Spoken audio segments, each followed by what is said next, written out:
Good morning. Can you hear me? My name is Patricia Devine, and I am your worship associate this morning. My pronouns are she, her, and hers. I am delighted to welcome you here, whether you are a regular member, a visitor, or are viewing the service on Zoom. If you have any questions, please check with the greeters. Also, if you are visiting this morning, you may want to visit us again to experience the variety of worship we offer. Today we acknowledge that we are located in a place that was once the Wampanoag village of Pawtuxet.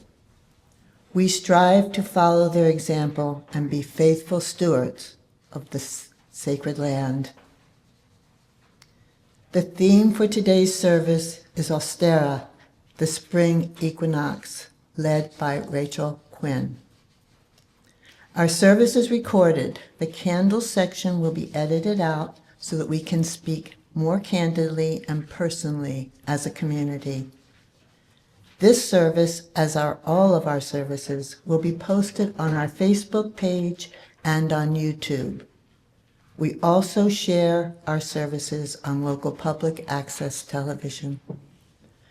Whoever you are, whomever you love, whatever you believe, wherever you are on your journey, let us walk together this hour.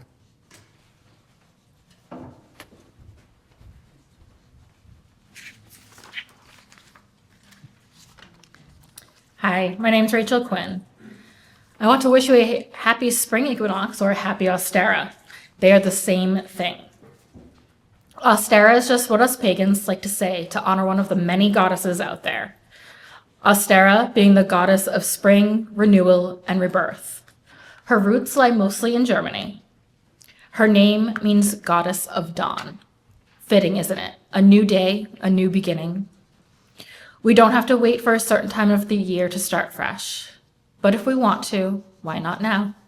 Why not spring? Today, I'll talk to you more about new beginnings, becoming who you want to be. You'll learn a story of gods and goddesses about how spring came to be, and you'll be able to reflect on all of this. So thank you for being here today.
Our Souls Speak Spring by Erin Carvel Zymer. If we lived in another climate, our souls might speak other languages. We might speak oasis or permafrost, dry season or monsoon. But our souls speak spring. Our souls speak green shoots pushing through last year's leaves. Our souls speak flower buds stretching to sun. Our souls speak mud puddle and nest building, damp earth and worm castings, tiny green leaves and frog choruses. We speak spring because spring sings in us. We gather to nurture our faith in our own growing, our own courage to push through, our own blossoming in beauty, our own small part in the spring of this world. Come, let us worship together.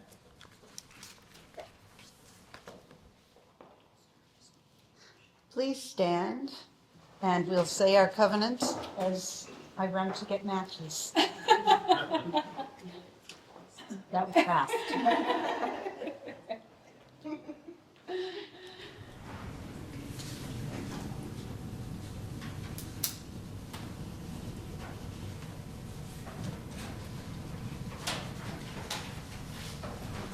Love is the spirit of this church, and service its law. This is our great covenant, to dwell together in peace, to speak the truth in freedom, to speak the truth in love, and to help one another. Please remain standing for hymn number 1067, Mother Earth, Beloved Garden. We have a little special feature to this. We call the quarters, we name the directions during the song. So when we get to the word, the first one will be north. So we're just going to call out north through the singing. Okay, you'll hear it. So please join in. Mother Earth, beloved garden. All right. See how it says north there? You're going to call that out.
Good morning. Ostara is also a person, a spirit. Ostara used to be called Estara. And when I was doing some research, I found out something interesting. Eostra was another way to pronounce it. And then as I kept digging down that rabbit hole, I found out that some people have a theory that estrogen came from the name. Reason being, this is when the sun and the moon have equal time in our days. The male and the female are equal, thus estrogen. I thought, okay. Kind of like that idea of what Ostara has to do with Easter and rabbits. And are they connected or not? And they're both spring. Okay. And then I found a story that talked about them. And it talked about Ostara sleeping during the winter and then waking in the spring. But one year she woke a little late. And she found a baby bird had been born, but it was so cold that the bird had fallen out of the nest and broken a wing. She felt so guilty for not waking up before the baby bird was born that she thought she wanted to protect that bird for the rest of its life. It could never fly again, so she turned the baby bird into a rabbit that could at least hop. And that baby rabbit kept the ability to lay eggs. Okay. But the idea of spring and birth and rebirth and day and night and equality and life all found a way to kind of weave together. That part I could wrap my head around. That part I could make sense of. But this service is going to give us a chance to make a lot more sense than what I was finding with the rabbit and the bird and the day and the night and the estrogen. You got your work cut out for you. And let's see how it goes.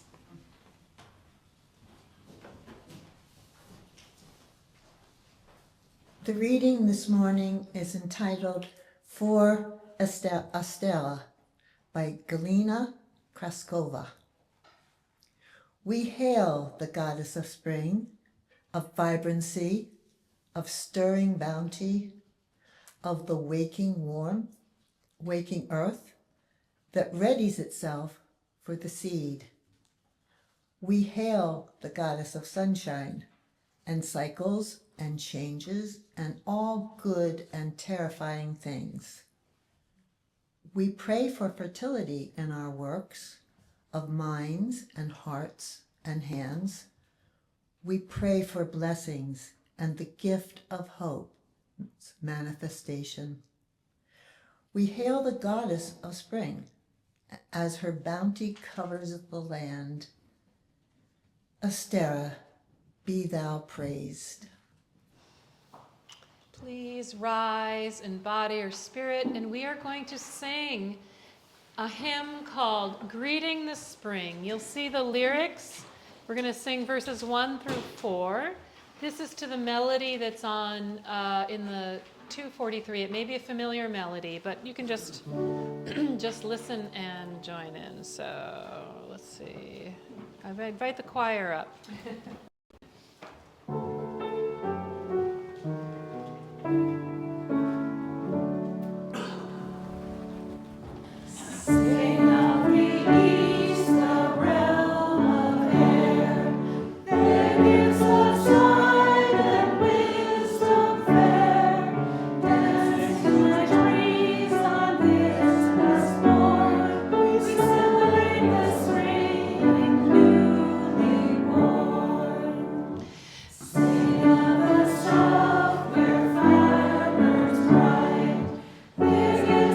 Passion and all.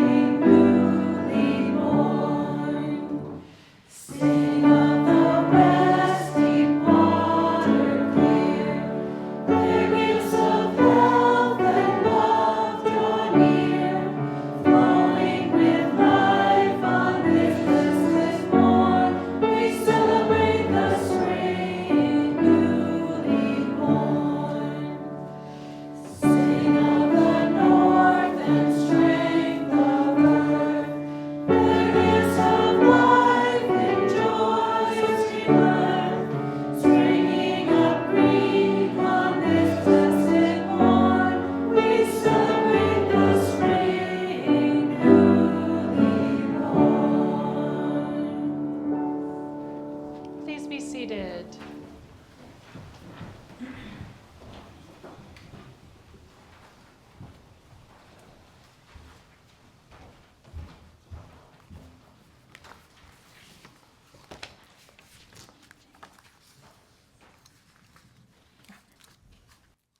Morning. So a couple days ago, it was the spring equinox, the first day of spring. We may not be feeling it completely yet, but the calendar says it's here. Even nature says it's here if you've been looking closely enough. I don't know about you, but I've noticed the buds on the trees and even flowers trying to push their way through the ground. The earth has rested, and now it's getting ready for new beginnings and new days ahead. The earth, as we all did, took its time in retrospection and stillness, in darkness and cold. And now we are ready for warmth and sun. We're ready to move and take action. We're ready to become transformed after feeling almost stuck from the winter. Or maybe for some of us, it has been a little longer, maybe without even realizing it. And that brings me to the story of Demeter and Persephone. Demeter and Persephone are both goddesses. Demeter is Persephone's mother. Demeter, the goddess of agriculture, harvest, and fertility. Persephone is the goddess of spring and the queen of the underworld.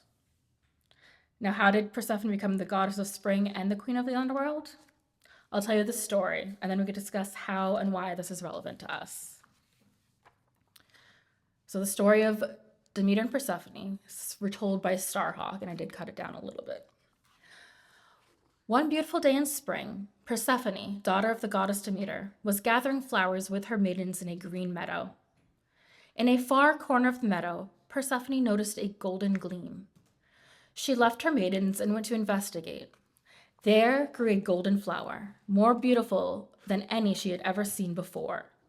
And even though she knew that you should never pick a flower that is the only one of its kind, she reached out her hand and plucked the blossom. Instantly, she heard a great roaring and a cracking sound, and the earth shook under her. A deep chasm had opened just in front of her, like a runner leading to the heart of the earth. Persephone was a very curious maiden. She had always secretly wondered what lay underneath the bright surface of the world. Where did the spring flowers come from when they pushed their way up from below? If they were so bright and lovely when they emerged, what wonders might lie in the place where they originated? Here's an opening that leads beneath the earth, she said to herself. Now I can explore the realms below. She left her maidens and the bright flowers above and entered the cavern. At first, the path was wide like a room, but soon the chasm became as narrow as a hallway. The passage became narrower and narrower. Soon, Persephone had to stoop down and bend her head to avoid the low roof of the tunnel. Then she had to drop to her knees and crawl. All the light disappeared, and she had to feel her way through the dark. I should go back, she told herself. This could be dangerous. But if I just go on a little farther, I might come upon something wonderful. So she continued on. Suddenly, the passage became so narrow and tight that there was no room for her to turn around. She tried to push herself backward, but her hips stuck. For the first time, she felt afraid. Persephone said to herself, "Why did I ever come here? Why did I leave the bright meadows and the beautiful flowers?" At that moment, the earth gave way beneath her, and she fell, tumbling and turning over and over, down and down until she felt like she was flying through the dark. "I'll be smashed to pieces," she cried. But she landed as softly as feather floats down to earth in the heart of the underworld. Back amongst the hills and flowers, Demeter was waiting for the return of her daughter. While the bright sun was high in the sky, she didn't worry. But as the sun dipped into the west, she felt a chill in her heart. When evening fell, Persephone's companions came running back from the field. "Demeter, Persephone is lost," they cried. "The earth shook and opened up, and when we looked back, Persephone was gone. We can't find her anywhere." "I'll search for her," Demeter vowed. "I won't rest until I find my daughter." And so she began to search. Through the fields and the meadows, under the tall trees of the woodlands, and along the rocky coast of the sea she wandered. Farther and farther Demeter wandered. She left the hillsides of Greece and crossed the sea to the islands. She climbed steep mountains and followed the banks of streams. But no one in the islands knew where Persephone had gone. Demeter made her way to the mainland of Europe, following great rivers through dense forest and hidden valleys. At last she wandered back to her homeland. She came to rest outside the gates of the town called Ulysses, in the middle of a broad plain that was the most fertile land in all of Greece. She sat beside the town well and mourned. She cried until she felt completely empty. Then she got mad. I am the goddess Demeter, she cried. I shouldn't have to suffer like this. I am the one who makes all things grow, who gives the gifts of food and life. No more. Until Persephone is returned to me, there will be no more growth, no food, no life. No seed will sprout, no fruit will set, no grain will ripen, nothing, until the whole world is as dead and empty as I feel. And so the gardens died. Grapes withered on the vine, and the fields were parched and empty. People went hungry, and there was no joy anywhere. Meanwhile, in the underworld, all was shadowy and dim. Persephone wandered and wandered through the wide halls of stone. At last she came to the largest hall. A great underground cavern in the center, on a huge black throne, sat a god. Persephone knew instantly who he must be. Hades, she greeted him, Lord of the underworld. I am Persephone, the maiden of spring. Once this realm belonged to my grandmother, Hecate. You took it from her, and now you must help me get back to the living world of sunlight and flowers. Persephone, Hades greeted her. As soon as he said her name, he fell in love with her. In that realm of gray shadow, she was like a golden gleam of spring sun. I'm sorry to have to tell you, no one ever returns from this realm. You'll have to remain here. But since you are a goddess, I will happily make you my bride, and together we'll rule the land of the dead. But I don't want to be your bride, Persephone protested. I want to go home. Come sit here beside me, Hades said, patting a second dark throne next to his. Rest from your wandering. Have some food and drink. You'll feel better. I want to go home, Persephone said. But she was also very tired, so she sat on the throne next to Hades. She was so sad she couldn't eat or drink. Back on Earth, Demeter still sat grieving beside the wall. She was so shriveled and withered that no one recognized her as a goddess. There was no food to harvest, and famine covered the land. Everywhere, people starved. At last, even the goddesses and gods up on Mount Olympus began to feel hungry. No one was feeding them with sacrifices. No one was making them offerings. This can't go on, Zeus said at last. We must get Demeter back on the job. Can anyone reason with her? Until Persephone is returned to her, she won't make fertility for the land or the people, said Hecate. Demeter can be very stubborn when she is angry. I think you'd better help her if you want to eat again. Well, where's Persephone? Zeus asked. Didn't anyone see where she went? She can't have just disappeared. That's exactly what she did, said Helios, the sun god. I saw. I see everything. She went down to the underworld, and now Hades wants to make her his queen. The underworld? That's a serious matter, Zeus said. No one returns from the land of the dead. Then the people will starve and the earth will die, said Hecate, and even we, the goddesses and gods, will go hungry. Perhaps we can make an exception in this case, Zeus said. As long as Persephone hasn't eaten any food down there, we can let her come back. Please eat something, Hades begged Persephone. I'm not hungry, Persephone said. I want to go home. Please eat, Hades urged her. You are growing so thin it hurts me to watch you suffer. He held out to her a handful of seeds of pomegranate. They were as red as rubies, a brightness among the shadows. They appealed to her. Well, I can't go back home, she told herself. I might as well enjoy what is here. She reached out her hand and took the seeds. Popping them into her mouth, she sucked the sweet, tart juice. Instantly, everything changed. The shadows came alive. The shadows were the ghost-like memories of all that had ever taken place in the world above.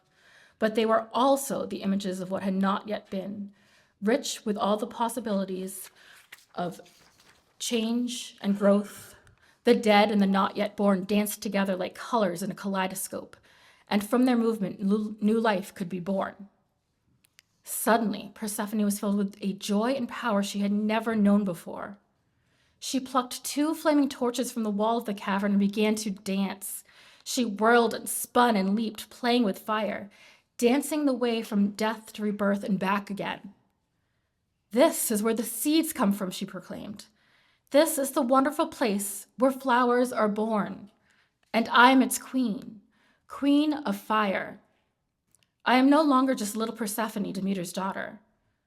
I am myself, Persephone, queen of the dead." "She has tasted the food of the dead," Zeus said. "Now what do we do?" "She has changed," Hecate said. "No longer is she the sweet young maiden Demeter grieves for. Now she is a queen in her own realm. She can never again belong wholly to the upper world, but she cannot belong completely to the underworld either. She must be a bridge between them, showing the dead the way to rebirth and reminding the living of life's end, so they remember to be fully alive. For every seed she has eaten, she must spend 1 month each year in the underworld," Zeus agreed. "But in the spring, she can return to the upper world with the new shoots that rise from the bare ground and bring life and hope and rejoicing. And so part of each year, the earth will be bare and brown and support no life," Hecate agreed. "But in the spring, when Persephone returns, all of nature will rejoice." And so each year, when Persephone returns, life blossoms everywhere.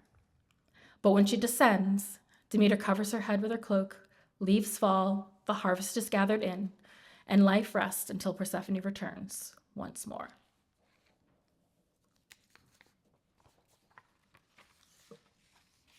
So as I was working on this quote showed up from one of many pagan groups I'm part of on Facebook. Persephone did not become powerful when she returned to the light. She became powerful the moment the underworld stopped frightening her. As soon as the ground opened up, Persephone became curious. Curious for what else was out there, curious to learn more than what was right in front of her.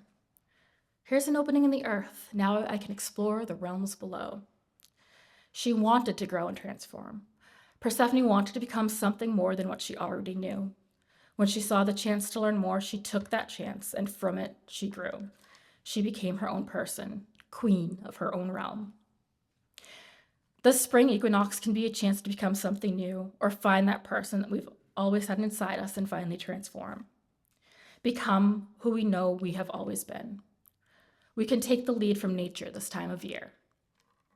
If the crocus can begin to pop out from the earth while there's still snow, we can certainly pop out from whatever shell we might be holding ourselves in to peek through our own storms and show our true colors.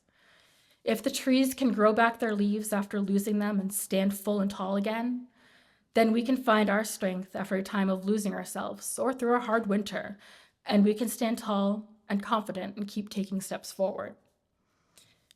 And then there's the smells that come along with the spring, the earthy, flowery scents that tend to fill the air without us even realizing it. That scent in the air that says, spring is here.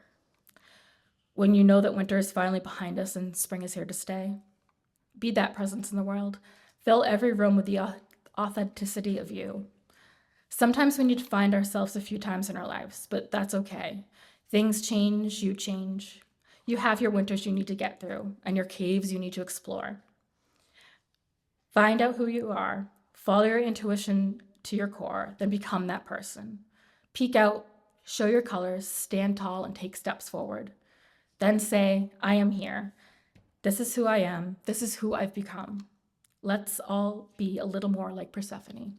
Happy Ostara.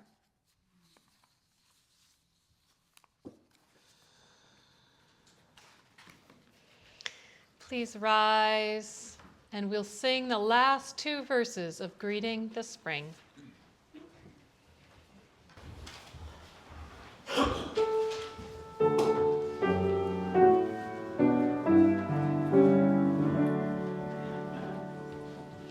Sing of the Lady and Lord of green blood, joyful spring maid and shepherd good, bringing us joy on this blessed morn.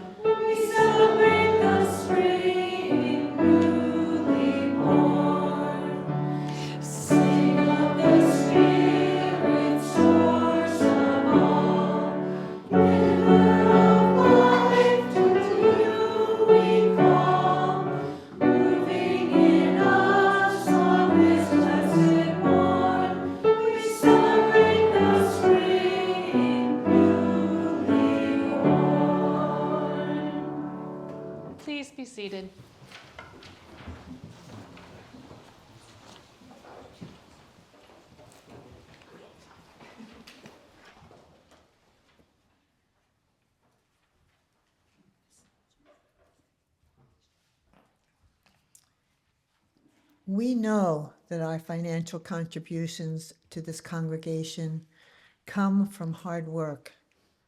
We are so grateful for this and commit together to ensure the funds we gather collectively do a greater good for ourselves and our world than they could have done alone. May we now proceed with our offering.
Please be seated.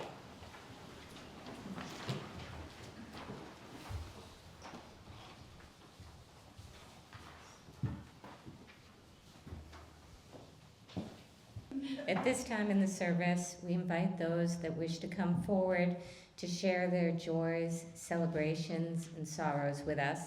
We do ask that you introduce yourself by saying your name and speak into the microphone so that everybody can hear what you say, and I'll be here to light a candle for you. I light this final candle for all the joys and sorrows in our community that are unspoken today, but not unfelt. May we go forward today holding each other in our hearts and striving to help each other as we may.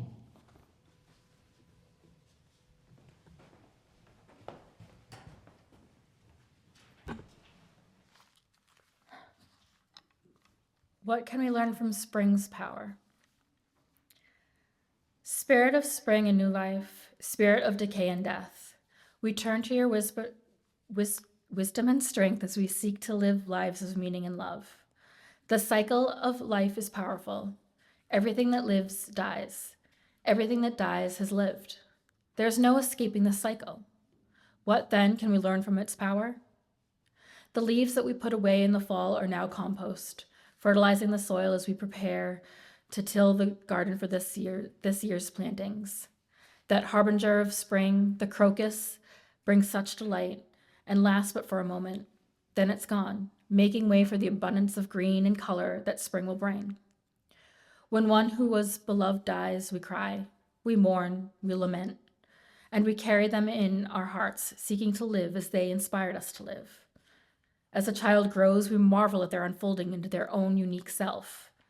These lives we live hold so much beauty and so much pain, and we, like each of our ancestors across the millennia, seek to live them fully. We seek love. We seek to appreciate beauty. We seek solace and healing. We seek to hold fast to the core goodness of this world and to amplify its abundance. We seek one another, for no one can do this alone. Now, in the company of many, let us enter a time of silence. May this silence be a time to honor that which your heart seeks.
Today's song is in the meta prayer format of I, you, and we.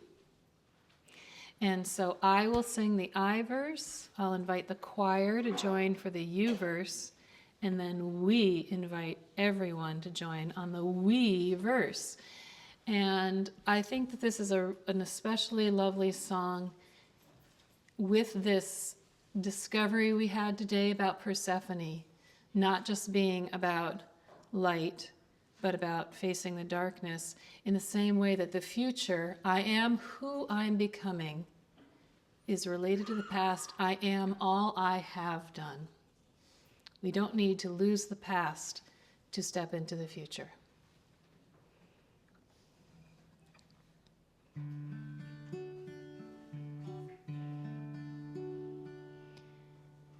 I am who I'm becoming. I am all I have done. I am what I am dreaming. I've only just begun. I am who I'm becoming. I am all I have done. I am what I am dreaming. I've only just begun. You are who you're becoming. You are all you have done. You are what you are dreaming. You've only just begun. You are who you're becoming. You are all you have done. You are what you are dreaming. You've only just begun. Please join us for we. We are who we're becoming. We are all we have done. We are what we are dreaming. We've only just begun. We are who we're becoming. We are all we have done. We are what we are dreaming. We've only just begun. We are who we're becoming. We are all we have done. We are what we are dreaming. We've only just begun.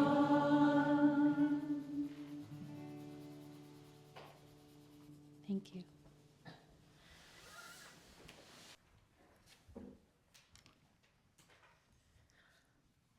Winter waxes, the wheel doth turn.